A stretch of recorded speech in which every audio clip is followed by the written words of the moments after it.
ወደ ቤት ከስራ ወደ ቤትሽ ነበር የምትሄጂው ከስራ ወደ ቤትሽ ስትሄጂ ባለ ራይዱ አሁን የምትሰሪው ስራ በቂ አይደለም ገንዘብሽ ስለዚህ ሌላ ስራ አልፈልግልሽ ብሎ ስልክ ቁጥር ነው የሰጠሽ ስለዚህ እነዛ ግን እዛ ያሉት ሚስት ፈላጊዎች ናቸው ሚስት ፈላጊ ናቸው የመጡት እንዳለ ከሱ ጋር 5 ቻይኖች ነው ያሉት ከሰውየው አንድ ሴትና ስለዚህ ያ ቤት የድለላ ቤት ነው እሺ ሰኞ ዕለት ተፈራረምን ማለት ነው ሰኞ ዕለት ተፈራረምን የት ተፈራረማችሁ ዱከም እና ቤት ውስጥ በተደጋጋሚ ይጮሃል ይሮጣል ቤት ውስጥ በቃ ይስቃል ብቻውን ያወራል እዛ በቃ ብዙ ጊዜ ዶክመንት ምናምን ያስተረጎምኩ እኔ ወደ ኢትዮጵያ ልካለሁ ለዚህ ወደ ልጆች ጋር ስልክ ያስተረጎሙ እሱ ህመም እንዳለበት አረጋግጡ ማለት ነው ስለዚህ አሁን እዚህ ኢትዮጵያ ውስጥ የሚመጡት ቻይኖች ሊያገቡ የሚመጡት ብዙዎች አይምሮ በሽተኞች ናቸው ማለት ነው ሰውዬው ራሱን በቢላ የሚቆርጥ ላዩ ላይ የሚጸዳዳ እኔ እንጃ በቃ ሰው እንኳን አጠገቡ የማይጠጋ ሰው ነበርና አጋጣሚ መልሱን ስትል እምቢ ሲላት ራሱን አጥታለች እሱም ተጠያቂ እንዳይሆን ራሱን ባህር ውስጥ ከተል በቅርብ ሄደች ልጅ አለችና አግቦቶ ይዟት ሄዶ እንኳን ለሰባት ነው እየደፈራት ያሉት ማለት ነው 15 ዓመት ልዩነት አላቸው በዛ ላይ ጤነኛ አይደለም እና በአንድ ወር ውስጥ ያወቅሽውን ሰው ነው አግብተሽ የሄድሽው አንቺ ልጅ ነሽ ቆንጆ ነሽ ፊውቸር ያለሽ ልጅ ነሽ ወደዚህ ነገር ውስጥ ለምን ለመግባት ፈለግሽ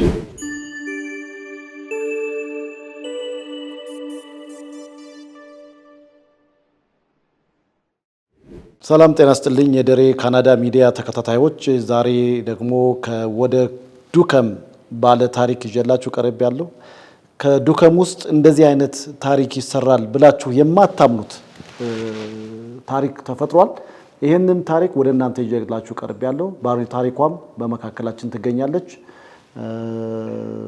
እንኳን ወደ ደሬ ካናዳ ሚዲያ በሰላም መጣሽ እንኳን ደህና ቆያችሁ ወደዚህ ሚዲያ ስለመጣሽ በጣም አመሰግናለሁ ታሪክሽን ነግረሽኛል ስንጫወት ነበር በጣም የገረመኝ ደግሞ ምን መሰለሽ ዱከት ከተማ ውስጥ እንደዚህ አይነት ነገር ይሰራል የሚል በኔ በኩል በጣም እምነቱ አልነበረኝም እና በጣም የገረመኝ እና ያንቺ የደረሰብሽ ነገር ለሌሎችም ትምህርት የሚሰጥ ነገር ነው እና ይሄንን ደግሞ ታሪክ ለማካፈል ፍቃደኛ ሆነሽ ስለመጣሽ አሁንም በድጋሚ በደሬ ካናዳ ሚዲያ ስም ላመሰግንሽ እወዳለሁ ሄት ነው አንቺ የነበርሽው ከተማ እዚህ ኢትዮጵያ ውስጥ አይ ዱከም ነው የምኖረው ኦኬ ዱከም ነው የምትኖሪው እሺ የምትኖሪው ከማን ጋር ነው የምትኖሪው እኔ ከቤተሰቦቼ ጋር ነው የምትኖሪው እሺ እድሜሽ ስንት ነው 20 እድሜሽ 20 ነው ኦኬ ታሪክሽን እንደነገርሽኝ ወደ ቻይና ሀገር ሄደሽ እንደነበረ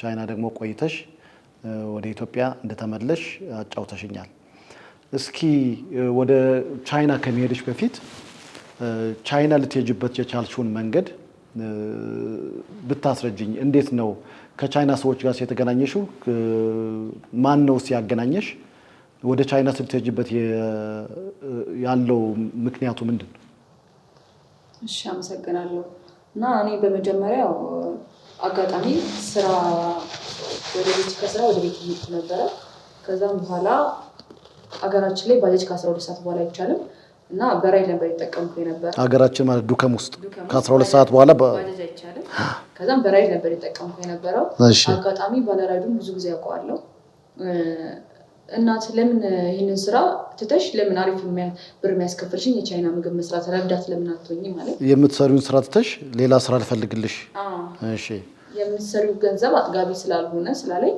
እዛ እሺ ብለን ተስማምተን ስልክ ተለዋወጥን ከዛም በቀጣይ ቀን ተደወለልኝ ሰላማዊ ተልኩኝ ከዛ ስራው ነበርና ተመጫለሽ እሺ ብዬ ሄድኩኝ አጋጣሚ ባለራይዱ መንገድ ነው ተቆመኝ እስከ ግማሽ መንገድ ነው ያደረሰኝ እና አስተርጓሚ ወጣ ተቀበለችኝ ያለው ነገር አለም ቆይ እዚህ ጋር ወደ ቤት ከስራ ወደ ቤትሽ ነበር የምትሄጂው ከስራ ወደ ቤትሽ ስትሄጂ ባለ ራይዱ አሁን የምትሰሪው ስራ በቂ አይደለም ገንዘብሽ ስለዚህ ሌላ ስራ አልፈልግልሽ ብሎ ስልክ ቁጥር ነው የሰጠሽ ስልኬን የሰጠሁት ስልክሽን ሰጠሽው ከዛ ተደወለልሽ ሲደወልልሽ ስምሽን ጠሩና እንደዚህ ነሽ ያለሽ ስለዚህ ቤት ቀጠሩሽ ሄድሽ ማለት ነው የሆነ ቤት ጋር ስትሄጂው የማን ቤት ነው ማን ያገኘሽው እኔ ብዙ ቻይኖችን ያገኘሁት እዛ ቤት ውስጥ ቻይኖች ያገኘሽው መኖሪያ ቤት ነው ግቢ ነው መኖሪያ ግቢ ነው ሙሉ ግቢ ነው እሺ ማን ተቀበለሽ ስትሄጂ አስተርጓሚያና አንድ ምግብ አስተርጓሚዋ አበሻ ናት ወይስ አበሻ ነች ቻይነኛም ትችላለች እሺ ምን አለችሽ ወጣ ተቀበለችኝ። ደወለ ስልኬ ሰጣት። ደወለችኝ። የቱ ጋር ደረሽ አለችኝ። ግማሽ መንገድ መታ። ወጣው ተቀበሉኝ። ገባው ስላለው ነገር ጠየቁኝ። ስንት ቤተሰብ እንዳለኝ፣ ስንት ወንድሞች እንዳሉኝ፣ አባት እናት እንዳለኝ ጠየቁኝ። እና ይሄ ጥያቄ አስፈላጊ ነው ወይ ስላቸው ይሄ ሰውዬ ከሀገር ለብዙ ጊዜ ከሀገር ይወጣል አሉ። እና የሚወጣው ማነው? ቻይናው። እሺ ዋናው ባለስልጣን አግኝተሽዋል? እሺ እዛ አግኝቼዋለሁ። ብዙ ቃለ መጠይቅ አድርጎልኛል።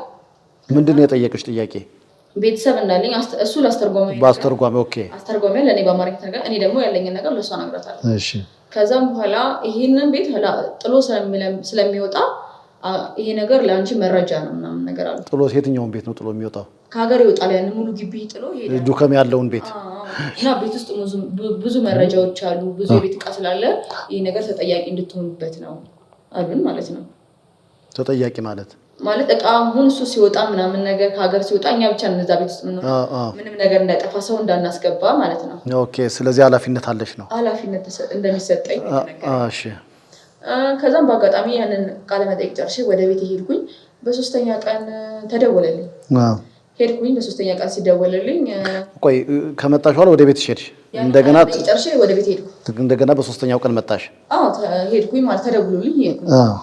ከዛን እናቴ ስራ የለም ስራ የለምና ግን ስራ አለ ተብለሽ ነው የሄድሽው? መጀመሪያ ለስራው ነው የሄድኩት። ምግብ የቻይና ምግብ ረዳት ላይ።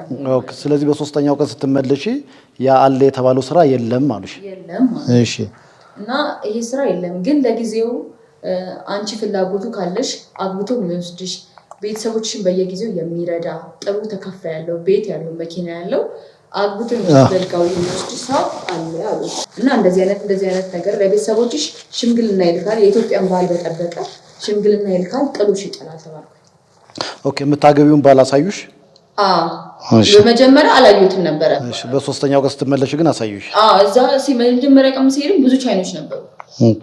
እኔ አጋጣሚ መሰለኝ ከካምፓኒ ወጥተው እዛ የሚያድሩ ነበር የመሰለኝ። ስለዚህ እነዛ ግን እዛ ያሉት ሚስት ፈላጊዎች ናቸው? ሚስት ፈላጊ ናቸው የመጡት እንዳለ ከሱ ጋር 5 ቻይኖች ያሉት ከሰውዬው አንድ ሴትና። ስለዚህ ያ ቤት የድለላ ቤት ነው? የድለላ ቤት ነው። እሺ። ከዛም በአጋጣሚ ያንን እንትን ሄድኩኝ። ከዛ ይሄንን ድጋሚ ኢንተርቪው ተደረገልኝ። ፓስፖርት አጋጣሚ እናቴ 40 ሀገር ትወስደኝ አውጥታልኝ ነበረ። ፓስፖርት እንዳለኝ። እናትሽ የት ነው ያለችው? እናቴ በጆርዳን ትገኛለች። ጆርዳን ሀገር ነው ያለችው? እሺ። አረብ ሀገር ትገኛለች። ፓስፖርት እንዳለኝ ሙሉ መረጃ እንዳለኝ መታወቂያ ምናምን አሳየኋቸው።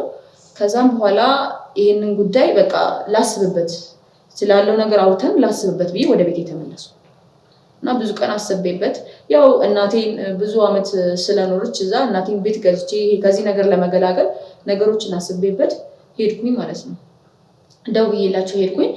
ባለው ጉዳይ ተስማማው እና ግን ያው ባለው ጉዳይ ሲስማማ ቤተሰቦቼ የሚላቸውን ነገር ለቤተሰቦቼን በየጊዜው እንደሚረዳ ወንድሞቼን ኢቭን እንኳን ወንድሞቼን እንደሚወስድ ቤተሰቦቼን የተሻለ ኑሮ እንደሚያኖራቸው ተነግሮኛል።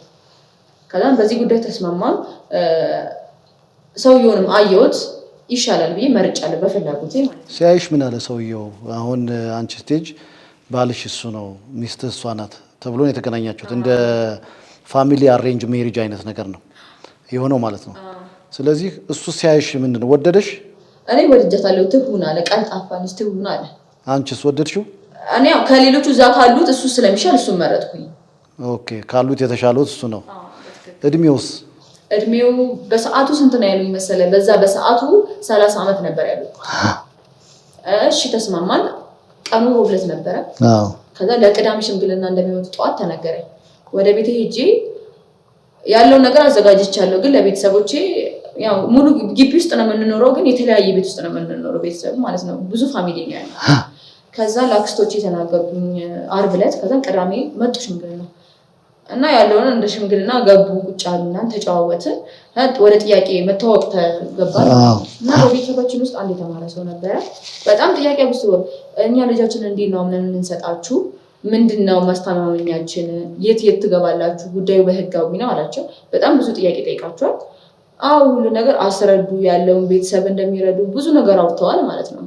የተሻለ ኑሮ እንደሚያኖረኝ፣ ብዙ ደሞዝ እንዳለው እንደሚለውጠኝ ተናገረ። ተስማማንና ሽምግልናውን ጨርሰው ተጫውተን ወጡ ማለት ነው። እነሱ ወደ መጡበት ተመለሱ።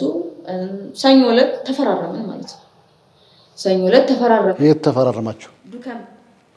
ፍርድ ቤት ወይስ በግል በሰፈር ነው ፊርማ ነው በቸርች ነው በቀበሌ ነው እና በቀበሌ ነው የተፈራረምነው ከዛ በአንድ ቀን ውስጥ ጉዳዩ አለቀ እሺ ከዛ በኋላ ይሄ ጉዳይ ካልቆ ደብረዘይት ዋና ባለትዳር ሆንሽ ማለት ነው ተፈራረም ባለትዳር ግን በኋላ ማተብ ይቀራል ብዙ ማተቦች ይቀሩ ነበር የዛን ቀን ተፈራረም ባለትዳር ሆነን ማለት ነው እና እሱ እዛ ነው የሚኖረው እኔ ቤቴ ነው የምኖረው ስለዚህ አሁን በውጭ ሀገር ለምሳሌ ኪያ የአባትሽ አበበ ቢሆን ኪያ አበበ ስታገቢ ግን ኪያ የሱ ስም የቻይና ስም ከሆነ ላስት ኔምሽ አልተቀየረም እሺ ያው ስሜ እንዳለ ሆኖ የሱም ስም እንዳለ ሆኖ ልደት ካርድ ላይ እንዳለው ማለት ነው ግን ያ እንትን ስም አልተቀየረም የሁለታችንም ስም አልተቀየረም ከዛ በኋላ ተፈራርመን ደብረዘይት ያለው ነገር ጨራርሰን አዲስ አበባም ያለው ነገር ጨራርሰን እና በዚህ መሃል እሱም እዛ ነው የሚኖረው እኔም ቤቴ ነው የምኖረው እዚህ ያላችሁ ሳትሄዱ እዚህ ያለ ኢትዮጵያ ውስጥ ያለ እሱም እዛ ሙሉ ግቢ የተከራዩበት ውስጥ ነው የሚኖረው እኔም ቤቴ ነው የምኖረው ግን ተጋባችሁ የዛን ቀን ተጋብተናል እንግዲህ በአገራችን ባህል ከተጋባችሁ በኋላ ምንድነው የሚባለው ወደ ባል ቤት ነው የሚሄደው እንደዛ አይነት ባህል ነው ያለን በእኛ ግን በእነሱ ባህል ምን እንደሆነ አላውቅም እንግዲህ ውሃ እየጠጣሽ ነው ቺርስ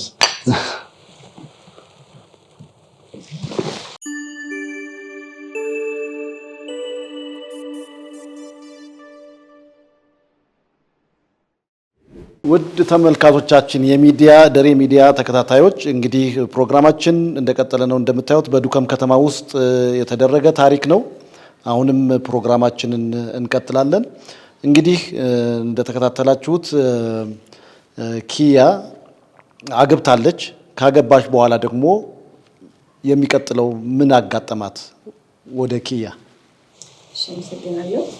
ከዛ በኋላ እንደዛ እየኖርን ጉዳያቸው አለቀና በአጋጣሚ ኢትዮጵያ ውስጥ ለመኖር ጥቂት ቀናት ቀራቸው እና ቪዛቸውን በብር አስተካከሉ ማለት ነው ኢትዮጵያ ውስጥ ሆነ እንዴ ብር ከተጨማሪ ቀናት እንደምጨምረው ማለት ነው እንደሱ አስተካከሉና ቆዩ ማለት ነው እና ሰርግ ለመደገስ ጊዜ ስላልነበራቸው የሰርግ ብር ሊሰጡን ተስማሙ እንግዲህ በአጋጣሚ የሰርግ መደገሻ ብር ከኔ ጋር ሁለት ልጅ ነን መጡት አራቻ ነው ታቻላልኩ ከአራቱ ሁለቱ ቀርተዋል ተፈራርመዋል ግን ፓስፖርት የላቸውም አንደኛው ደግሞ ፓስፖርት አላት እንደኔ ነች አንቺ ፓስፖርት ነበርሽ እናቴ ያባጋጣሚ አጥታለኝ ነበር ከዛ በኋላ እሷም አለች እንግዲህ እሷም ጉዳይ አንድ ላይ ነው አዲስ አበባ እየሄድን እናስጨርሳለን ከዛም በቃ ለእሷም ለኔም 80 ሺህ ብር ሰጡን ማለት ነው ለሰርጉ ማዘጋጃ ሰርጉ ስለቀረ ለቤተሰብ ይሄን ቤተሰብ እንትን እንዲልበት ኦኬ ለቤተሰብ 80 ሺህ ብር ሰጡ ማለት ነው በእኔ አቋ ይሄ ልጅ ለቤተሰብ ሰጠው ስጦታ ነው ብዬ ከዛ ልንሄድ እንደማታ በፍላይት ልናረግ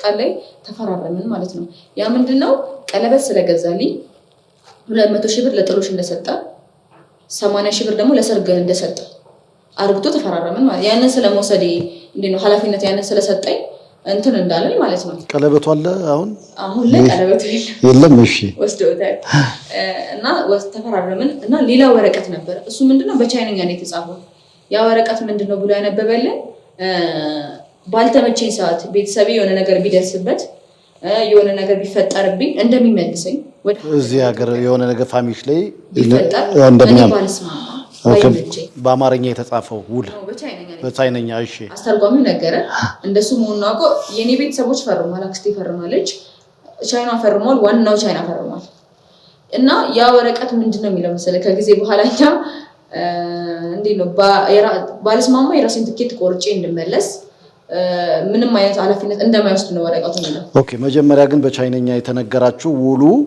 የሆነ ችግር ቢገጥምሽ ከቻይና ሀገር ወይንም ደግሞ እዚህ ቤተሰቦች ላይ ችግር ቢፈጠር እነሱ ትራንስፖርት ቆርጠው እንደሚልኩሽ ነው ግን በኋላ ትርጉሙን ስታዩ ግን እንደዛ አይደለም ኃላፊነት እንደማይወስዱ ነው እሺ እና የዛን ቀን ለቤተሰቦች 200 ሺህ ብር ሰጠን ብሩን እና አላስወጣንም ብሩን ቤተሰቦቻችን ይዘው ሄዱ እኛ ዘቁጫለን ማታ ላይ ፍላይታችንን ወደ ቻይና አረግን አጋጣሚ ፍላይት 6 ሰዓት ቀሩ ጠዋት 1 ሰዓት ነው ተባለ ማለት ጠዋት 1 ሰዓት ላይ አረግን ቪዛ እንዴት ተመታለሽ ቻይና ኤምባሲ ገብተን ምን ብሎ አስመጡልሽ ቪዛ እሱ የ30 ቀን የ3 ወር መሰለኝ አስመጣልኝ የ3 ወር ቪዛ ነው ያስመጣልኝ በጋብቻ ሚስቴ ናት ብሎ በጋብቻ እና የጋብቻችን ወረቀት ወሳኝ ኩነት ሄደን ውጭ ጉዳይ ሄደን አስተርጉመነው ትክክል እንደሆነ ተመቶልን ከዚህ አስተርጉመን ወደ ቻይና ኤምባሲ ተልኮ መጀመሪያ ቻይና ሀገር ተልኮ ትክክል ተተርጉመ ስለዚህ ህጋዊ ባልና ሚስቱ ናቸው ነው ቪዛ የተመታልሽ የሄድሽው ማለት ነው ትክክል ኦኬ ሁሉ ነገር በህጋዊ ነው ቻይና ኤምባሲ አረጋግጦ ነው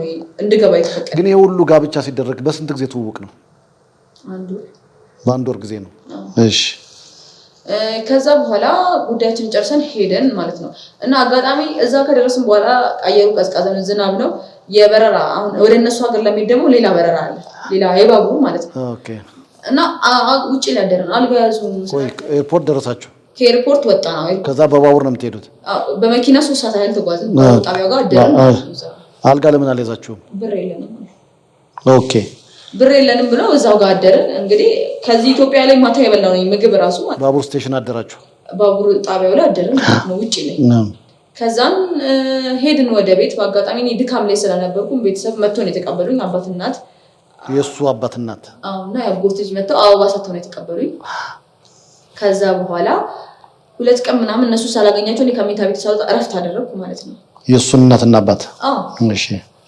እና መጡ ማለት ነው ከዚህ አብራኝ ሄደች ቻይና እና እሱ አክስት ነኝ ያለች ለሽምግልና ማለት ነው እና ሌላ ቻይና አለች ደግሞ እዛ እሷም መጡ ቤት ወንዶች ይዘው ምናምን መጡ ከዛን ተቀሰቀስኩኝ አዩኝ ብዙ ነገር አወራን ምናምን ለአስተርጓሚ ይደውሉና በስልክ እናወራለን ያስተርጉማል ማለት ነው ከዛም ብዙ ነገር ሳምንትም አይሆንም ደስተኛ የሆንኩበት ከሳምንት በኋላ በቃ ሴትዮ ተቀየረች የሱ እናት ማለት ነው እና ግን አሁን እዛ ስትሄጂ አብራችሁት ነው ባልና ሚስት ናችሁ ከሱ ጋር ማለት ነው እዚህ አልኖራችሁም አብራችሁ ኢትዮጵያ ውስጥ አብራችሁ መኖር የጀመራችሁት ቻይና ነው እዚህ ኢትዮጵያ ውስጥ ያላችሁ ምንም አይነት ኢንተርኮንሻል ግንኙነት የላችሁም ቻይና ከገባችሁ በኋላ ነው ግንኙነት የጀመራችሁት እሺ እና እዛ ከሄድን በኋላ በቃ ያለው ነገር ጥሩ አይደለም እና ወዲያው መኖሪያ ፍቃድና ለማውጣት ሙሉ ምርመራ አደረኩኝ እና ምርመራ ሳደርግ ምን መሰለ እኔ ለምንድን ነው የምመረመረው ስል አንቺ የሌላ ሀገር ዜጋ ስለሆንሽ ፍቃድ ሊሰጥሽ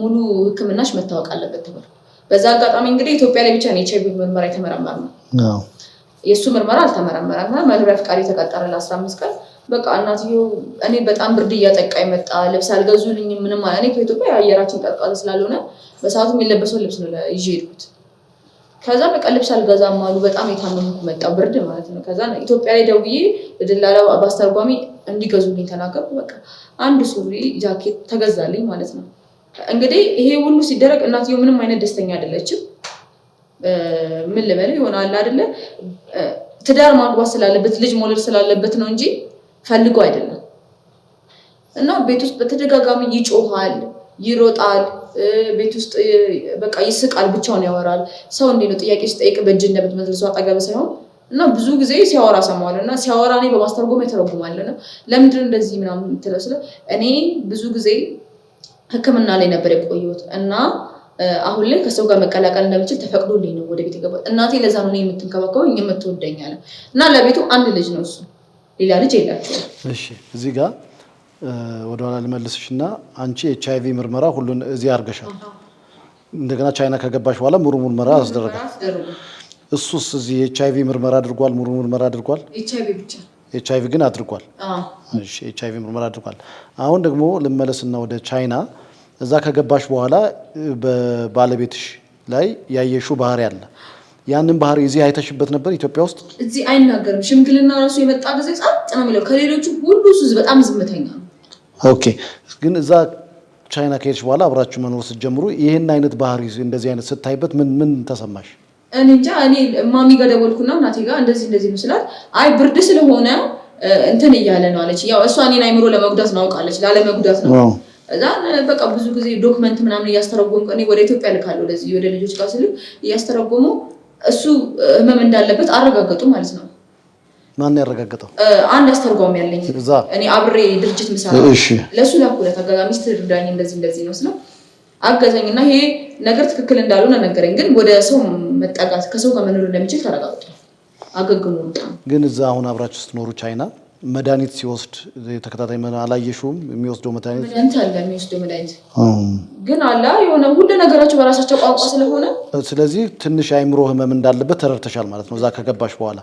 ስለዚህ አሁን እዚህ ኢትዮጵያ ውስጥ የሚመጡት ቻይኖች ሊያገቡ የሚመጡት ብዙዎች አይምሮ በሽተኞች ናቸው ማለት ነው። በትክክል የሆነ የሀገራቸው ሴት የማያገቡት ለምን ይመስልሃል? አሁን እሷ ወጣት እስከሆነች ድረስ እንደዚህ አይነት ነገር አስፈልግ ወይ ታማሚ ካልሆኑ በስተቀር ወይ ጤና እክል ከሌለባቸው በስተቀር የሀገራችንን ሴት የሚያገቡት ለእንትን ብቻ ነው፣ ለዘር ብቻ ለመውለድ ማለት ነው። ያጫወትሽኝ ነገር አለ ሌላም እንደውም እንደዚሁ አግብተው ይሄዱም እንዳሉ እና እየተሰቃዩ ያሉ እንደውም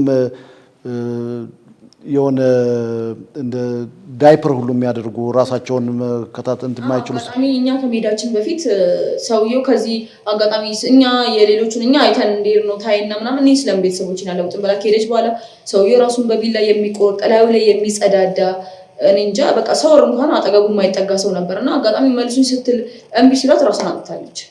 እሱም ተጠያቂ እንዳይሆን ራሱን ባህር ውስጥ ከተል። እንግዲህ ባለቤቷ ካልተጠየቀ ማንም እንኳን ሬሷን ወደ ኢትዮጵያ መመለስ አይችልም። እሺ አሁን አንዳንድ ሰዎች አሁን አንቺ በእድሜሽ ልጅ ነሽ 20 ዓመትሽ ነው የ30 ዓመት ሰው ነው እና እሱ ትክክለኛ ዓመቱ 35 ዓመት ነው 35 15 ዓመት ልዩነት አላቸው። በዛ ላይ ጤነኛ አይደለም እና በአንድ ወር ውስጥ ያወቅሽውን ሰው ነው አግብተሽ የሄድሽው። አንቺ ልጅ ነሽ፣ ቆንጆ ነሽ፣ ፊውቸር ያለሽ ልጅ ነሽ። ወደዚህ ነገር ውስጥ ለምን ለመግባት ፈለግሽ? አንደኛ ነገር እናቴ ለብቻዋን ያሳደገችኝ በጣም ብዙ አመት ለብቻዋን ያሳደገችኝ። ከኔ ታናናሽ መንታ ወንድሞች አሉ እና ሶስታችንን እሷ ነች የምታስተምረን ብዙ ነገር የምታደርገልን እሷ ነች እና በቃ እናቴን ለማሳረፍ ያህል እናቴን ከዚህ ነገር ለመገላገል ስለዚህ ቤት እንደምሰራላት እናቴን ከአረብ ሀገር እንደምገላግላት አምኜ ነው የወጣሁት እናቴን ለመለወጥ ማለት ነው። አንደኛ ነገር እኔ የቤቱ የመጀመሪያ ልጅ ነኝና ኃላፊነትም አለብኝ። ለዛ ሲባል ይሄንን አማራጭ የመረጥኩት ለምን ብትል 2 ዓመት አረብ ሀገር ሄጄ 2 ዓመት ሰርቼ የምልክላትን ገንዘብ በአንድ ወር ጊዜ ውስጥ አግኝቼ በየጊዜው ብረዳት የተሻለ ሀገር ብኖር ለእኔም ጥቅም ነው ብዬ ስላሰብኩ ነው። አንደኛ ይሄ ስራ አይደለም አግብቼ ነው የምኖረው ቤተሰቦቼን የሚረዳልኝ ከሆነ እናቴን የሚለውጥ መንገድ ስላገኘው ይሄንን መንገድ ተጠቅሜበት ነው። እንግዲህ የካናዳ ሚዲያ ተከታታዮች እንደሰማችሁት እንደተከታተላችሁት ነው የኪያን ታሪክ።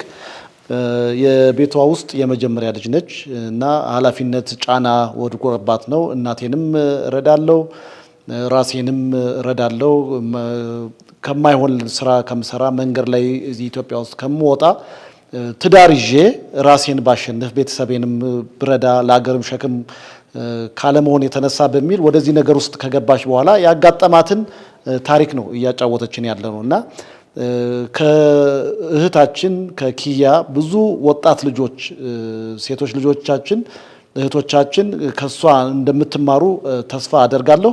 ይህ ነገር የተካሄደ ያለው በትንሿ በአዳማ ከተማ ውስጥ ነው ያለው።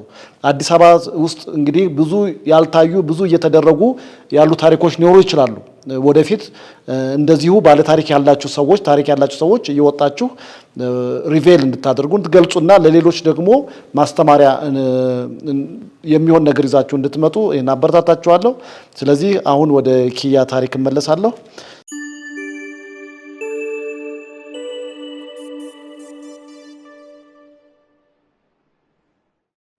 እሺ ኪያ ከዛስ ምንድነው የሆነው? እዛ ከሄድኩ በኋላ በቃ ያለው ነገር ሳይ እና ብዙ ጊዜ እናቴ ትጨቆነኛለች የራሴ ምግብ ሰርቼ እሱም የአእምሮ ህመምተኛም ስለሆነ እና በቤተሰቦቹ ኃላፊነት ስር ነው ያለው። እናትየው ነች ከበር የምታደርገው ለቤቱ ብዙ ገንዘብ የምታወጣ እናትየው ነች። ስራም እንግዲህ ወሩ ሙሉ አልሄድም እንግዲህ እና ምግብም የራሴ ምግብ ሰርቼ ሳስቀመጥ የተረፈውን ትደፋብኛለች። የእነሱ ምግብ እንድበላ ነው የምትፈልገው። ያው እኛ በሃይማኖታችንም ያለውን ነገር ስለማንበላ ማለት ነው እነሱ ከሚጠቀሙት ነገር አንፃር ስለማንጠቀም ያንን ነገር ሩዝ እንኳን ለምን አትበይም ትለኝ። አሳማ ምናምን አለ ብዙ አሳማ የተለያዩ ነገሮችን ምናምን ነው የሚበሉት እነሱ። አልተለማመድሽውም ያን ምግብ? እሊና ያልፈቀደልኝ። እሺ እና በቃ ይሄንን ነገር አታደርግም። ኢቭን ግንኙነት አሁን ግዴታ ባሌ ነው እሱ ነው ዋና የቤቱ ምሰሶ አይደለ? አታረግም እያለች ወደ ኢትዮጵያ ትደውላለች። በዛ ማለት ጭቅጭቅ መጣ።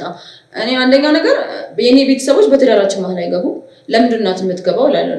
ምንድነው እንድትሆኝ የሚፈልጉት የሱ እናትና አባቶች? ምንም አይነት ነገር አይገዛምኝም እንዴ ሴት ልጅ ነኝ፣ ሞዴስ ያስፈልገኛል፣ ሳሙና ያስፈልገኛል። ምክንያቱም አንደኛ የውጭ ዜጋ ገባሁ ምክንያት ቤተሰቦችን ለመለወጥ ራሴን የተሻለ ሀገር ላይ ለመኖር ነው። እነሱ ደግሞ ያንን ነገር እያደረጉ አይደለም። እሺ ኢቭን ይሄ ነገር ትዳር ነው ብዬ ችዬ ስቀመጥ ደግሞ የሆነ ምን ልበል ስልኬን እንኳን እየተናገረ ስለዚህ እንደ ሚስት ሳይሆን እሱን እንድትረጁ በትክክል በቃ ልጅ እንድወልድ ማለት ነው እንድትወልጅና እሱን በቃ እንድትንከባከቢው ነው አላማቸው። ከጊዜ በኋላ መጣላት መጣ፣ መጨቃጨቅ መጣ። ከዛ እሱን ለብቻው ጠየቅኩት። እናቴም ጠይቂው አለችኝ። እና በሀገራቸው ምን መሰለህ ወይ በዓላቸው ሲሆን ወይ ልጃቸው ሲያገባ በቀይ ፖስታ በጣም ብዙ ገንዘብ ይሰጣል። ያንን እንኳን አላደረጉም እነዚህ ሰዎች። እኔን የማይፈልጉብኝ ምክንያት እንግዲህ በሱ ማወቅ ራሱ ይችላል። ያንን ነገር አላደረጉም። ከጊዜ በኋላ እኔ እሱን ባስተርጓሚ ስጠይቀው ቤት እከራያለሁ። እናቴ ለእኔ ራሱ በጣም ከብዳኛለች፣ ትልቅ ሰው ነች። ቤት ተከራይቼ ይዤሽ እወጣለሁ አለኝ እና በቃ አላ እኔን ሌላ ሀገር ዜጋ ስለሆንኩ በጣም ነው የሚጸየፉ። ከኔ ጋር ጠረጴዛ ላይ የማይቀርቡ መንገድ ላይም አብሮኝ አይሄዱ። መሄድ ካለብን ወይ በሞተር ወይ በመኪና እንሄዳለን። እሱንም እንዴት ነው ባልና ሚስት እንግዲህ እኔ ገቢና ነው መቀመጥ ያለብኝ ከባሌ ጋር፣ ግን እኔ ስለሚጸይፉ እኔን ጋለል አድርገው ነው የሚያደርጉት። ከጊዜ በኋላ አጋጣሚ አንዲት በዚሁ አጋጣሚ የመጣች ልጅ ነበረች እና ቤቴ እንጀራና ቆሎ ይዛልኝ ትመጣለች። እሷ ስንመጣ በቃ እኛ ሀገር ሰው አይመጣም፣ ሰው ቤት ቻይና ወይም ሰው ቤት አንሄድም። ሰውም እሷ እንዴት ነው የመጣችው? እንዴት ተገናኛችሁ? እንዴት መጣች? እሷም በትዳር ነው የመጣችው። አጋጣሚ እዚህ ያለው ሰው ዱከም ያለው ሰው ይደውልልኝና የምትፈልጊው ነገር ካለ የሚመጣ ሰው አለ ብሎ እሷን ተዋወቅን። ቤተሰቦቼ ዕቃ ቀበሏት፣ ይዛልኝ መጣች። እሷም እንዳንቺ አግብታ ነው የመጣችው። እሷም እንደኔ አግብታ ነው የመጣችው። እና ከዛ በኋላ ይሄ ነገር በቃ እየተጧጧፈ መጣ። እናትዬ በጣም መጥፎ እየሆነች መጣ። ለእኔ ብቻ ሳይሆን እንግዲህ ለጓደኞቼ ቤተሰቦችም ስለኔ መጥፎ ነው የምታወራው። በየጊዜው ብር ነው የምታወጣው፣ የእኛም ምግብ አትበላም፣ በጣም መጥፎ ሰው ነች ትላለች። ከዛ የሆነ ቀን ቤት ማትከራይ ከሆነ ነው ያልኖር ወደ ሀገር ይመልሱኝ ካልሆነ አልኩኝ ማለት ነው። መታችኝ። ስትመታኝ በቃ ራሴን ለመከላከል ስል ከቤት አስወጣው በር ዘጉብኝ። ከዛ አጋጣሚ እኔም ትንሽ ቋንቋ ስለምችል ባለታክሲውን አናግሬ ወደ ፖሊስ ጣቢያ ወሰደኝ አልኩት። ከዛ ወደ ሰፈር ጥበቃ ወሰደኝ እና አጋጣሚ እዚህ ቪዛ ስናሰራ የሱን መታወቂያ ምናምን ፎቶ አንስቻለሁ፣ መረጃዎች ይዣለሁ። ለፖሊሶቹ አሳየዋቸው። ከዛ ያለውን መረጃ አይተው እነሱ ሀገር ምንድነው ሴኩሪቲ ሁሉ ነገር እንደዚህና ከኔ በፊት ራሱ አግብቶ ነው የፈታው እሱ ማለት ነው። የዛ ማህደሩ ላይ ሲታይ ከኔ በፊት አግብቶ ነው የፈታው። ተጠራ እና ሁለታችንን በመኪና ወደ ትልቅ ፖሊስ ጣቢያ ወሰዱን። አወራን። የእነሱ ሀገር ፖሊስ ምን መሰለህ ባልና ሚስትን ለማስማማት ይሞክራል እንጂ ያለብን ችግር ይሞክራል እንጂ አንተን አይረዳም። አንደኛ እርስ በርስ ይደጋግፋሉ እነሱ። እኔ ሌላ ሀገር ዜጋ ስለሆንኩ እኔን አይደግፉኝም። ተስማማን እንደሚከራይ ምናምን ተስማምተን ወደ ቤት ገባን። በነጋታው ቀሰቀሰኝ። ተነሽ ቤት እንፈልጋለን። እሺ ብዬ ልብሴን ቀያይሬ እሱን ቦርሳ ይዤ እሱ ስልክ ይዤ ወጣሁ ማለት ነው። ከዛ በኋላ አባትየው መጣ እና እኔም የራሴን ቦርሳ ይዣል። ቦርሴን ገንጥሎ ተቀበለኝ፣ የልጁንም ተቀበለኝ እና ወደ ዱላ ሄደ። አንደኛ ነገር ሰውዬው በጣም አቅመ ደካማ ነው። እኔ ራሴን እንኳን የተከላከልኩ በጣም እየፈራሁ ነው። ቢወድቅ የሆነ ነገር ቢሆን እኔ አባትየው ማለት ነው። እናትየው መጣች፣ ወደ ዱላ ሄዱ። ከዛ አጋጣሚ ስልኩ ወደቀበት። እናት እንዴ ስልኩን ትሰብሪያለሽ አንቺ ልጅ ሰበርሽ ብለው አስወጡኝ እና ዘጉብኝ። በቃ ፓስፖርቴን ወስደዋል፣ ስልኬን ብቻ አትርፌያለሁ። ባለቤትሽስ? እሱ ውስጥ ነው ያለው። እሱስ ታዲያ እሱ ይሄ እናትና አባት ሲመቱኝ እንግዲህ ልጁ ቆሞ ነው የሚያየው። እሱ አይማት። ከዛ እነሱንም ተው አይልም። ያው ካለበት የጤና አንፃር እና ቤተሰቦቹ ነው የሚያዳምጠው። ከዛ ወደ ፖሊስ ጣቢያ ሄድኩኝ። ፖሊስ ጣቢያ ዋልኩኝ። እዛ ፓስፖርቴን አስመልሱልኝ፣ ሂጂ ይሰጡሻል። በር ሂጂ ሳንኳኳ አይከፍቱልኝም። ሌሊት ሆነ። አጋጣሚ ከኔ 1 ሰዓት ያለችው መንገድ አሁን እንጀራ ከኢትዮጵያ መጣችልኝ። እሷ ቤት ሂጂ ትንሽዬ ብር ወስጄ ምግብ ተመግቤ እንግዲህ የሰፈራችን አቅራቢያ ያለው ባቡር ጣቢያ ጋር አደርኩ ማለት ነው። እኔ ምን ይመስልሃል መሰለህ የሆነ መንገድ እንኳን ሲያሳዩኝ ወዲያው ይይዛል አይምሮዬ ላይ ማለት ነው። ያቺን መንገድ ጥሎኝ ነው ብዬ ያቺን መንገድ ይዛታል። ሰፈራችን አቅራቢያ በሚገኘው ባቡር ጣቢያ አደርኩ። ጠዋት ላይ መተወሰልኝ። እናቴ ለዚህ ላለው ደላላ ይሄንን ነገር በቃ እንደምታሳስረው በቃ ልጄን እንድትመልስልኝ ብላ ተናገረችው። መተወሰልኝ። ጠዋት ላይ 12 ሰዓት ምናምን ላይ መተወሰልኝ። ከዛ በኋላ ቤት ገባሁ። ስልኬን ተቀበሉኝ፣ በር ዘጉብኝ ማለት ነው። ስልኬን ዘጉብኝ። ሁሉ ነገር እንትን አሉ። በቃ ምግብ የለም። እንግዲህ ያቺ ብር እያለቀች ነው። ስለዚህ ብር ወጥቼ እነሱ ወጣ ሲሉኝ በሩን ገርበባሉኝ። ወረጄ ወደታች ሱፐርማርኬት ብስኩት ምናምን ገዝቼ እመልሳለሁ። የኛ ምግብ ስላሌለ ማለት ነው። ከዛን ምን ተፈጠረ መሰለ እኔ ሚዲያ ላይ በቃ ማስተማሪያ ሊሆን ብዬ አንድ ሚዲያ ላይ ወጣ ሀቢባ ትባላለች እሷ ቤት ገብቼ በስንት ነገር እኔ እንጃ ቀኑን ሙሉ ጽፌ ነው ራሱ ያስገቡኝ ራሱ ያው እኔ ቲክቶክ ላይ ነው ለገንዘብ እርዳታ ሳይሆን ያው እኔ እህቶቼ የኔ በኔ እድሜ ያሉ እህቶቼ እንዳይሸወዱ ብዬ ለማስተማሪያ ነበር ስላለም አንድ ስልካችን የቻይና ስልክ ነው የሚጠቀመው የራሳቸው አፕ ካልሆነ በስተቀር እሺ አይልም ቲክቶክ ራሱ እዚህ ያለን በስንት ነገር እንትን ያስባለው ዋትስአፕ መረጃ ላኪ እልክልሻለሁ ወይም እናቴ ላክልሽ አልኳት እኔ ዋትስአፕ ይልገን እና ቲክቶክ እያልሽ እንዴት ዋትስአፕ ይልሽ ማለት ይችላል ነቅላው አስወጥኝ ማለት ነው ጉዳይንም ሳያስጨርሱኝና ይሆናል ቪዲዮ ሪከርድ የሚያደርጉ ሰዎች ያቺ መጥፎ ነገር ብቻ በቃ ቆርጦ ነው ያወጣትና ቪዲዮ እዚህ ያሉ ምግብ የሚሰሩት ለሰው ይሰጡት ማለት ነው እዚህ ኢትዮጵያ ያሉት ኢትዮጵያ ላይ በደንብ ስለሚታየው አሳዩት ማለት ለደላላው ካሳዩት በኋላ ማለት ነው ላበሻው ደላላ አላከላቸው በቃ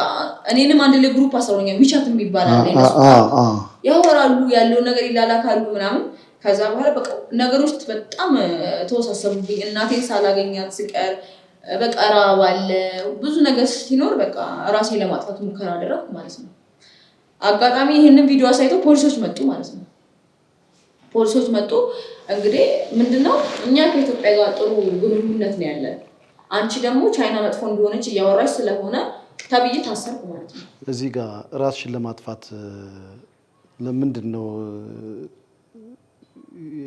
ያሳሰበሽ ከየትኛው የተነሳ ነው አንደኛ ነገር በቃ እናቴን ቤተሰቦችን አለማግኘቴ ነው ስለ በቃ ስልኬን ተቀብሎኛል አንደኛ ራብ አለ እና ያልፍልኛል ብዬ እዚህ ነገር ውስጥ ገብቼ ይሄ ሁሉ ነገር ስለተካሄደብኝ በቃ እንደማልመለስ ተስፋ ቆረጥኩ ማለት ነው በቃ ራሴ ለማጥፋት ሙከራ ሳደርግ ያው ፖሊሶች በርገንጥሎ ገብተው እንተና ወሰዱኝ ማለት ነው ይሄ ሁሉ ቪዲዮ ልከው በቃ ነገሮችን እሌሌ በጣም አዞሩብኝ ማለት ነው እንግዲህ 3 ቀን ሙሉ በካቴና ታሰብኩ እሄዳለሁ ካቴናቸው እንኳን እኛ ሀገር አይደለም በጣም ነው የሚያምሩ ስለዚህ በካቴና የሚያስሩሽ ከዚህ ከሚዲያው ሪከርድ ከተላከላቸው በኋላ ለፖሊስ ሪፖርት አደረጉ እነሱ በቃ አርዱኝ ከዚህ ችግር አውጡኝ ቢያንስ ኤምባሲ እንዲያገናኙ ከዛ በኋላ በቃ ሰርጌን ተቀበሉኝ ሁሉ ነገር ፖሊስ ጣቢያ ሄዳለሁ በካቴና ተሰራል ቃል ሰጣለሁ ወደ ቤት ልመለሳል በር ይዘጋብኝ አታድሪም ግን እስር ቤት አታድሪም ቤት ነው የምታድሪው ቀን ይወስዱሻል ቀን ሄዳለሁ ማታ ወደ ቤት መልስ 3 ቀን ሙሉ ተመላለስኩ በአራተኛው ቀን አንድ አስተርጓሚ ይዛ የምትኖር አስተርጓሚ መጣች አበሻ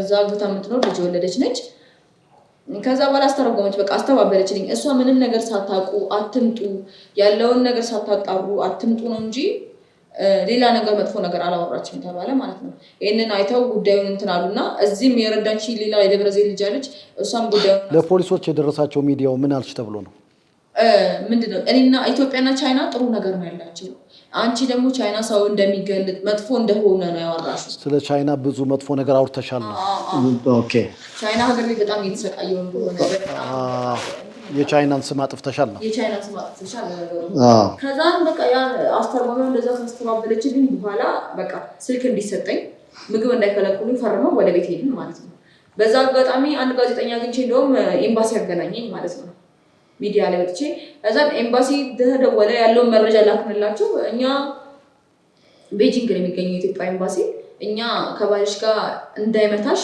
ጉዳት እንዳይደርስብሽ ምግብ እንዳይከለክልሽ ነው እንጂ ማድረግ የምንችለው ከባለቤትሽ ነጥቀን ጉዳት ስለደረሰብሽ ትኬት ቆርጠን ወደ ሀገርሽ ልንሸኝሽ አንችልም ማለት እንግዲህ በዚህ አጋጣሚ እኔን ሚዲያ ላይ እየወጣ ያለሁት ብዙ ልጆች የተጠቁ ልጆች አሉ እነሱንም እንግዲህ ሽፋን ሆኜ ነው እየወጣ ያለሁት ራሴን እያጋለጥኩ ያለሁት እነሱም እንግዲህ ብዙ ጊዜ ቲክቶክ እኔ ብቻ ነው ያለኝ ይሄን ነገር እንትን እያልኩ እኔ ነኝ በቃ ሚዲያ ምንም ሊረዳን አልቻለም ከዛን ከጊዜ በኋላ እንደዚህ ተመላለስኩኝ በቃ ሰውየው መጣ ወደ ቻይና ሰውየው ከመጣ በኋላ ከሰውየው ጋር የትኛው ሰውየው ነው ወደ ቻይና ነው ቦሱ ማለት ነው እዚህ ኢትዮጵያ ያለው ደላላ ኦኬ ኢትዮጵያ ያለው የቻይናው ደላላ እናንተን የሚያገናኘው ቻይና ተመለሰ ይሄ ጉዳይ በጣም ሲል ወደ ቻይና ተመለሰ እሺ በቃ ልጆች በዛን በጣም እያለቀስን የሆኑ ልጆች በዛን ማለት ነው ከዛን በቃ ከሰሱት ያለውን ብር ምናምን መለሰላቸው እና አጋጣሚ እናትዮ ነገሮችን በጣም ያጠመመችብኝ እሱ ለደላላው የሰጠውን ገንዘብ እኔ የበላው ነው የመሰላት እኔ የበላሁትን ገንዘብ አላወቀችም እኔ ለቤተሰቦቼ የተሰጣትን ገንዘብ አላወቀችም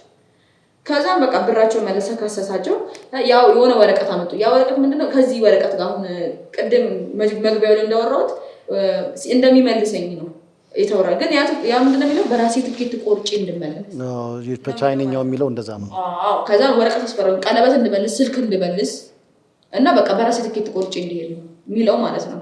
ምንም ማድረግ ስላልቻልኩ ፈረምኩ። ከዛ የስልክ ብር ከፍላለሁ አልኩ። በቃ ስልኬ ከወሰዳችሁብኝ ቤተሰብ ማግኘትም አልችልም፣ ትኬት በምን አሳይቼ አልፋለሁ አልኳቸው። አዘን አጋጣሚ ማውቀው ቲክቶከር ነበረ። ለሱ ብር ላኩለት፣ እናቴ ብር ላከችለት፣ በኢትዮጵያ 21,000 ብር ላከችለት። ከዛ በኋላ እሱ ወደ ቻይና ብር ቀይሮ እኔ ምግብ ቤት ሄድኩና አወጣው ማለት ነው። ከዛን ያንን ብር ከፈልኳቸው። የቀረችኝ ብር ነበረች። እንግዲህ ያንን ብር ከፍያቸው እኔ በቀረችኝ ብር ወደ ሀገር የሚገባበትን ቦርሳ ገዝቼ ስመለስ በር ዘግቶብኛል። ባንኩ እኮ አይከፍቱም። ብጠይቃት አትብለምናት አልከፈተችም። ድጋሚ ወደ ፖሊስ ጣቢያ ሻንጣውን የጎተትኩ ሲሄድ እቃዬን በፌስታል አምጥታልኝ ቁጭ አድርገች። እቃዬን አስተካክዬ እንግዲህ ብዙ ዶክመንቱም የቀሩኝ አለ እዛ። እቃዬን አስተካክዬ ባቡር አንድ ቀን አልጋ ቤት አደርኩኝ። ሌላውን ቀን እንዳለ ባቡር ጣቢያ ያደርኩት። ከዛን አጋጣሚ ባለችኝ ገንዘብ በቃ በቀረችኝ ትኬት ቆርጬ ወይ ባቡር ትኬት ቆርጬ ቢያንስ በጣም ብዙ እኔ እንጃ መንገዱን አላስታውስም። በጣም ብዙ መንገድ ነው የተጓዝኩት። ወደ 9 ሰዓት ምናምን ተጉዤ ሻንጋይ የሚባል ከተማ ሄድኩኝ። ዋና የኢትዮጵያ ኤርፖርት ያለበት ማለት ነው፣ ዓለም አቀፍ ኤርፖርት ሄድኩኝ። ከዛ በኋላ እንግዲህ ያለችኝ 240 ብር ነች በእነሱ ብር። ከባቡር ጣቢያው ለመውጣት ራሱ በጣም የተቸገርኩት፣ መውጫው ጠፍቶብኝ ቢያንስ ወደ 3 ሰዓት ይሆናል እዛ ውስጥ የተንከራተትኩት ማለት ነው። ከዛ በኋላ በሀገራቸው ምን መሰለህ ባቡር እንኳን ስትጓጓዝ በፓስፖርት ካልሆነ አትጓጓዝ፣ በፓስፖርት ነው። ከጊዜ በኋላ ወጣው እንደምንም ብዬ ከዛ ባለታክሲውን እንደዚህ ውሰደኝ ብዬ የበፊት ትኬቴ ነበረ። ያቺን እንግዲህ ምን ኤርፖርት እንደሚባል አላውቅም፣ ሻንጋይ መሆኑን ብቻ ነው የማውቀው። አሳይቼው ሁሉም ኤርፖርት እንደሆነ አወቀና ወሰደኝ። ያለችኝ ብር ከፍል። በዚህ አጋጣሚ እንግዲህ ምግብ ሳልበላ እንግዲህ 3 ቀን ሆነኝ ማለት ነው። ኤርፖርት እያደርኩ ነው። ከዛን አጋጣሚ እናቴ እንደዚህ አይነት ነገር ሲደርስብኝ ስልኬ ሲጠፋ ምናምን ሶፊ ድሬ የምትባል ቲክቶከር አለች። እሷ ቤት ገብታ ማስተማሪያ በእኔ ልጅ ይብቃ ብላ ገብታ ነበረ እና አንዱ ወንድሜ ኢኮ የሚባል ነበረ እና እሱ ደግሞ ያለውን ነገር አይቶ እንደሚረዳኝ ምናምን እና ቲክቶክ ምን መሰለህ በቪፒኤን ስለሚሰራ ቪፒኤን ተበላሽቶብኝ ልጁንም ላገኘው አልቻልኩትም ማለት ነው። ከዛን በቃ እነሱ ለካ እኔ በጣም እየተጨነቁ ነው። አጋጣሚ ቪፒኤን ሰርቶልኝ ስትገባ በጣም ስለኔ ጉዳይ እያወሩ ሼር ተደርጎልኝ ገባሁ። ማስተማሪያ ይሁን ብዬ ገባሁ እና እዛ ኤርፖርት ሲሄድ እናቴ ማዳሟ ብር ሰጥታ ተበድራ ከማዳሟ ቆርጣልኝ ነበረ። ያ ትኬት 58,000 ብር ነው የሚለው። ካለውበት ኤርፖርት ከቡዶንግ ኤርፖርት ወደ ሆንጎንግ ነው፣ ከሆንጎንግ ወደ ሪያድ ከዛ ወደ ኢትዮጵያ ነው። 2 ሀገር ትራንዚት አለው። ያ ትራንዚት እዛ ለመሄድ ምንድነው እንትን ያስፈልገኛል፣ ሁለቱንም ሀገር ለመሄድ ቪዛ ያስፈልገኛል። እኔ የቻይና የመኖሪያ ፈቃድ የቻይና ቪዛ ነው እንጂ ያለኝ የሚሄድበት ከተማ የለኝም። ቀጥታ ዳይሬክት ፍላይት የለም ከቻይና ኢትዮጵያ አለ፣ ግን ያው እናቴ ቅናሽ ገንዘብ ስላሌለት ያንን ቅናሽ ስለዚህ እናትሽ በትራንዚት ነው የቆረጠችልሽ ማለት። ስለዚህ ለትራንዚት ደግሞ የሚሆን ቪዛ ያስፈልግሻል። በኋላ ይሄንን አወቅሽ ማለት ነው። ለዛ ደግሞ የሚሆን እንግዲህ ቲክቶክ ሼር ያደረጉ የገባበት ኦኬ እዛም በቃ ብዙ ጊዜ ገብታ የሚችል ህሊናው ይጎዳል እንደዚህ ብለው በቃ ብዙ ነገር አውርተው ተመካከሩና አጋጣሚ ትኬት ኦፊሰር ስጠይቋት አይሆንም አይቻልም ማለት ይሄንን እንኳን ቪዛ እንኳን ለማመልከት ማለት ነው 4 ሳምንት ይቆያል። እንግዲህ ማድረበት የለኝም ኤርፖርት ውስጥ ነው እያደረገ ያለሁት ማለት ነው። 3 ቀን ራሱ አስቸኳይ 3 ቀን ለማድረግ ራሱ አይሆንም ማለት ነው። ከዛም በቃ ያለውን ነገር ተባብረው ሁሉ ነገር አርግተው በቃ ትኬት ቆረጡልኝ። እንግዲህ በ3ኛ ቀን ትኬት ቆረጠልኝ። ለማታት ላይ ተቆረጠልኝ በ148,000 ብር ማለት ነው። እንግዲህ ይሄንን ብሩ የመጣው እንዴት ነው? ያ ብር አልነበረሽም? በኢኮ ነው ይሄንን በሱ ሚዲያ በቲክቶክ ሚዲያ ላይ እንዲሰባሰብ ላይ ያደረገው? እሱ አሰባስቦልኝ ትኬት ቆረጠልኝ። በዚህ አጋጣሚ ማመስገን ፈልጋለሁ እሱ። ከዛም በኋላ ይሄ ትኬት ተቆረጠልኝ እና ምግብም አሁንም አልበላም። እነሱን ራሱ ማወራቸው በቃ ውሃ እየጠጣሁ ነው፣ ውሃ ከቧንቧ እየቀዳሁ እየጠጣሁ ነው ማለት ነው። ከዛም አንድ ሀና የምትባላለች አናገረችልኝ። አንዱን ቻይና ስጭውና እኔ ላስተርጉምልሽ አለችኝ። ምግብ ምናምን ገዛለህ ስትለው ኖ ብሎ ሄደ። አይቻልም ብሎ ሄደ። እዛን አንድ ኬንያዊ አግኝቼ ሲጠይቁት ምግብ ገዝቶልኝ 100 ብር ሰጥቶኝ ሄደ ማለት ነው።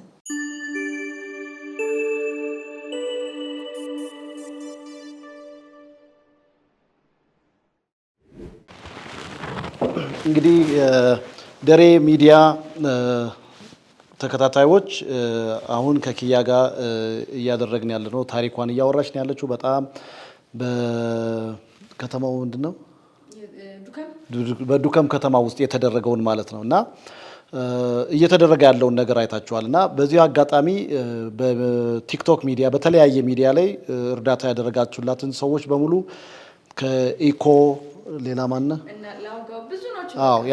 እርዳታ ያደረጋችሁላችሁ እነ ሶፊ በሙሉ በዚህ አጋጣሚ ላመሰግናችሁ እወዳለሁ። እንደገናም ደግሞ ይሄ ኬንያዊው ኬንያውንም በጣም ጥሩ ነው። መቶ ደግነት እና በዚህ አጋጣሚ እሱን ኬንያዊኑን በጣም ላመሰግን እወዳለሁ።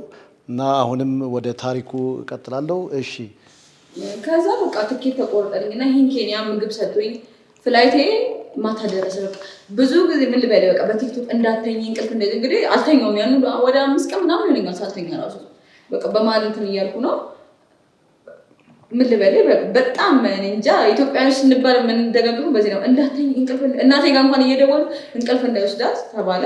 ከዛን ሀገር የገባው በቃ ትኬት ቆርጠው የቀረውን ገንዘብ እንኳን በአካውንት ያደረጉ በቃ ወደፊት እኔ እንዳይጎዳ ያለውን ነገር ሳይካትሪስት እንዳገኝ በቃ ስራ እንድሰራ ማለት ልብስ እንኳን ስላልነበር ልብስ እንድገዛ ማለት ነው። ልብስ እንድገዛ በቃ የቀረውን ገንዘብ በአካውንት ያደረጉልኝ። ከዛም በኋላ ወደ ሀገሬ በሰላም ገብቻለሁ ማለት ነው። አንዳንዴ አሁን የሚዲያ ብዙ ሰዎች ለመጥፎ ነገር የሚጠቀሙበታል፣ አንዳንድ ሰዎች ደግሞ ለመልካም ነገር ይጠቀሙበታል። እና ተመልካቾቻችን በዚህ በሚዲያ በቲክቶክ በተለያየ ሚዲያዎች ላይ ለመልካም እንጠቀምበታል፣ አንዳንድ ሰዎች ደግሞ ለሌላ ነገር የሚጠቀሙበት ነገር አለ። እና አሁን እንደ ኢኮ ቲክቶክ ላይ የተለያየ መልካም ስራ የሚሰሩ ልጆች አሉ። ሌሎችም የጠቀሰቻቸው ሰዎች አሁን እህታችንን ኪያን ወደ አገሯ ወደ ኢትዮጵያ እንድትመለስ በዚህ በቲክቶክ አካውንት ላይ ነው እርዳታ የተደረገ። ስለዚህ አሁንም በዚህ በቲክቶክ ላይ በተለያዩ ሚዲያዎች ላይ መልካም ስራ እያደረጋችሁ ያላችሁትን ሰዎች አሁንም ላበረታታ፣ በዛው እንድትቀጥሉ የራሴን ምክር ልለግስ እወዳለሁ። ከዚህ በመቀጠል እንግዲህ ከኪያ ጋር ያለን ውይይት እንደቀጠለ ነው ያለው። እሺ ከዛም በኋላ ወደ ሀገርሽ ተመለሽ። ወደ ሀገርሽ ከተመለሽ በኋላ ቤተሰቦችሽ ጋር ተገናኘሽ ማለት ነው። አሁን ምን እያደረግሽ ነው ያለሽው? አሁን ላይ ያው በቲክቶክ ያገኘኋቸው እህት ወንድሞቼ ረድተውኛል እና አሁን ሳይካትሪስት እንዳገኝ ወደ ራሴ ማለት ካልደረሰብኝ ነገር አንጻር ራሴን እንዳገግም ስራ እንድጀምር እንትን ብለውኛል እና በቃ ቁጭ ብያለሁ አሁን ላይ ሕክምና ለማድረግ ነው። እሺ ደሬ ሚዲያ ተከታታዮች አሁን ኪያ የተናገረችውን ነገር ሰምታችኋል። ኪያ እርዳታ ትፈልጋለች፣ ሳይካትሪስት በተለያየ ሕክምና። ስለዚህ እህታችንን መርዳት የምትፈልጉ ሰዎች ከዚህ በታች ባለው ስልክ ቁጥር ደውላችሁ ይህን የደሬ ሚዲያ ካናዳን ኮንታክት ማድረግ ትችላላችሁ። ከዛም ኪያን ልናገናኛችሁ እንችላለን። እርዳታ ትፈልጋለች። ኪያ ገና ወጣት ናት፣ ልጅ ናች፣ ብዙ ፊውቸር ያላት ልጅ ነች። ስለዚህ ያላሳለፈችበት በዚህ እድሜ ደግሞ ሳታስበው ቤተሰቦችን እረዳለሁ ራሴንም አወጣለሁ ብላ የገባችበት ነገር ውስጥ ወደማትፈልገው ነገር ውስጥ ገብታለች። ስለዚህ ሕክምና ያስፈልጋታል። ስለዚህ በዚህ በኩል ደግሞ ልትረዷት የምትፈልጉ ሰዎች ካላችሁ እዚህ ታች ባለው ቁጥር ኮንታክት አድርጉን። የእሷንም የግል ስልክ ቁጥሯን ኢንፎርሜሽኑን እንሰጣቸዋለን ማለት ነው። ስለዚህ ኪያ ወደ አንቺ ልመለስና አሁን እንዳንቺ ያሉት ወጣቶች ብዙ ናቸው ኢትዮጵያ ውስጥ እና አሁን አንቺ የገጠመሽ ነገር አለ፣ የደረሰብሽ ነገር አለ። ራስሽንም እስከ ማጥፋት ደረጃ መድረስ ማለት ቀላል አይደለም። ምክንያቱም ከደረሰብሽ ጫና የተነሳ ስትረስ የተነሳ ነው ወደዛ ነገር ውስጥ ስሜት ውስጥ ልትገቢ የቻልሽው ማለት ነው። አሁንም ደግሞ ቻይና ውስጥ በእንደዚህ አይነት ሁኔታ ያሉ እየተሰቃዩ ያሉ ሰዎች አሉ እና ለነሱስ ምን ምክር ትሰጫለሽ? አሁንስ እዚህ ላሉት ልጆች አሁን ለምሳሌ ደላላው አለ አገናኝቶሻል፣ ይሄ ራይድ ሹፌሩ እና ወደዚህ ነገር ውስጥ የከተተሽ ማለት ነው። የተሻለ ነገር ታገኛለሽ ብሎ የማትወጭበት ነገር ውስጥ ያስገባሽ ማለት ነው። ስለዚህ ምን ምክር ትሰጫለሽ? እና እስኪ ምክር የምትሰጪው ካለ። እኔ የምለው ነገር ያው እኛ በአቋራጭ ራሳችንን ቤተሰቦችን እንለውጣለን የሚለው ነገር ያው እኔም ብዙ ዋጋ አስከፍሎኛል። ነገር ግን በቃ እነሱን ቀጥታ ሲመጡ አንተን አያገኙም። አጋጣሚ ወይ በባጃጅ ሹፌሮች ወይ በራይድ ሹፌሮች ናቸው የሚያገኙ። ቀጥታ ቻይና መጥቶ አያገኝም። እና ሲቀጥል በቃ አላ ከ22 ዓመት በቃ በታች 10 ቤት 18 19 20 ያሉትን ነው 21 ያሉትን ነው እንጂ ከዛ በላይ ያሉት አይፈልጉም። ምክንያቱም አልወለደችም፣ 20 ውስጥ ነች፣ ገና ነች። ለዘር ነው የሚፈልጓት እነሱ እና እህቶቼ መግቢያው በጣም ሰፊ ነው እና ለመውጣት በጣም ነው የምትቸገሩት። በቃ ያው ለማለፍ ይህንን መንገድ ተጠቅሜያለሁ እንዲያልፍልኝ ብዬ፣ ግን አረብ ሀገር መሄድ ይሻላል ይሄን ከማድረግ ማለት ነው። እና ለመውጣት በጣም ስለምትቸገሩ አታግባለን። በእግዚአብሔር ዘንድ ጋብቻ የማይከለከልም መንግስትም መከልከል አይችልም። ግን በቃ ግድ ከሆነባቸው የውጭ ዜጋ ማግባት ግድ ከሆነባቸው በቃ አውቀው ቤተሰቦቻቸውን እንትን ለማለት በቃ ለሁሉ ነገር በትክክል አውቀው ቢሄዱ ይላሉ። ብዙ ወንድሞች ወንድ ራሱ እየተሰቃየ ነው አይደለም ሴት ማለት ነው። አሁን ላይ 2 ልጆቿን በሚቀጥለው ሳምንት ይገባሉ ማለት ነው። እንግዲህ ብር ተመላሽ አርግተው ነው እነሱ እንግዲህ ብር ተመላሽ አሁን እኔም የሆነ ምን ልበለ በጣም እነሱ መርዳት ፈልጋለሁ። ብር ተመላሽ አርግተው ይመጣሉ ሰሞኑን ይገባሉ ማለት ነው እህቶቼ እና እኔ ሚዲያውን አውቄ ሚዲያ ላይ ስለወጣው ነው። ብዙ አሁን በቅርብ ሄደች ልጅ አለች እና አግቦቶ ይዟት ሄዶ እንኳን ለ7 ነው እየደፈሯት ያሉት ማለት ነው። ከቤተሰብ ጋር አትገናኝም። ብዙ እኛ ኢትዮጵያኖች የምንገናኝበት ግሩፕ አለ ዊቻት የሚባል እዛ ላይ ነው እንግዲህ ይህንን ነገር የተናገረችው ማለት ነው። እና በቃ በእኛ ይብቃላለሁ እኔ በእኔ ይብቃ። እሺ ኪያ በጣም ነው የማመሰግነው። እንግዲህ የደሬ ሚዲያ ተከታታዮች ታሪኩን እንደሰማችሁት ነው ያላችሁት። እንግዲህ እህታችን ደህንነት ሲባል ፊቷን ሸፍነን ነው ይህንን መልእክት የምናስተላልፈው። ብዙ ነገሮችን ደግሞ መናገር እንችል ነበር። አንዳንዶችን ያው ሚዲያ ላይ ተመጣጣኝ ነገር ስላልሆኑ ያስቀረናቸው ነገሮች አሉ። በጣም ብዙ ነገሮች ማለት ነው መናገር የማንፈልጋቸውን። አሁንም በቻይና ውስጥ ብዙ እየተሰቃዩ ያሉ እህቶቻችን አሉ። እንደገና ደግሞ አሁን ያየነው በዚህ በዱከም ከተማ ውስጥ የተደረገውን ነው። እንግዲህ በትንሿ በጠባቧ ከተማ ማለት ነው። እንግዲህ አዲስ አበባ ውስጥ ደግሞ በዚህ በሰፊው ከተማ ምን ያህል ነገር ወንጀል እየተሰራ እንዳለ ልትገምቱ ትችላላችሁ። ስለዚህ በእንደዚህ አይነት ሁኔታ ውስጥ እያለፋችሁ ያላችሁ እህቶች ካላችሁ፣ ወንድሞችን በተለያየ መንገድ ካላችሁ ወደ ደሬ ካናዳ ሚዲያ እዚህ ታች ባለው ስልክ ቁጥር እየደወላችሁ ኮንታክት ማድረግ ትችላላችሁ። ታሪካችሁን ማካፈል ትችላላችሁ። ለሌሎችም ደግሞ ትምህርት የሚሰጥ ስለሆነ ስለዚህ በእኛ ይብቃ ማለት መቻል አለባችሁ። እንግዲህ ለዛሬ ከእህታችን ኪያ ጋር ያለን ፕሮግራም እዚህ ላይ እንጨርሳለን። እንግዲህ ኪያ ወደዚህ ሚዲያ ስለመጣሽ ታሪክሽንም ስላካፈልሽን በጣም ነው የማመሰግነው። እሺ እኔም ስላጋበዛችሁ በጣም አመሰግናለሁ። እሺ ደሬ ካናዳ ሚዲያን ሰብስክራይብ፣ ሼር ማድረጋችሁን እንዳትረሱ። በሚቀጥለው በልዩ ፕሮግራም እስከምንገናኝ ድረስ ቸር ይግጠመን። ታንክ ዩ